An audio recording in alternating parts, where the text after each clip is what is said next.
Narito po ang latest update kay Kris Aquino. Isang video po ang makikita na ibinahagi ni Kris Aquino sa Instagram.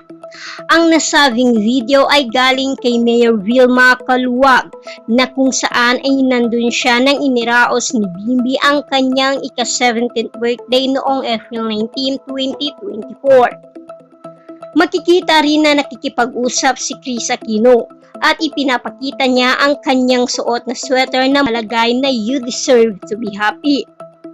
Sa puntong ito, maraming mga netizens ang nakapansin sa pagiging energetic at tila nga nawawala na ang panglalata ni Kris Aquino. Doon ay full of life si Kris Aquino.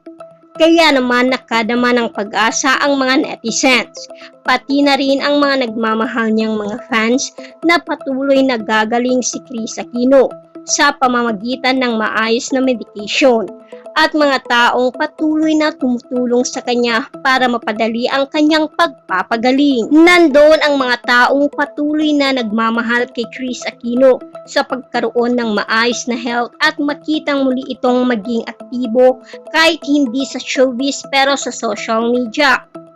Ayon sa mga fans, nami-miss nila ang Kris Aquino na full of life at nami-miss nila ang pagiging mahusay na aktres, lalo na ang pagiging TV host. Pero sa pagkakataong ito, mas priority ni Kris Aquino na maayos din ang student visa ni Bimbi para sa pagpatuloy nito ang pag-aaral sa Amerika at tuluyan din ang pagpapagamot ni Kris Aquino.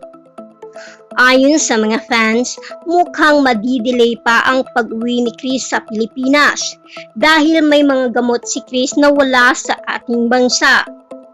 Pero dahil sa mga ipinopost ng mga kaibigan niya, nakikita ng mga fans ni Kris ang maayos na kalagayan ni Kris Aquino at mukhang open na rin at maraming mga kaibigan niya ang patuloy na tumutungo upang bisitahin si Kris Aquino.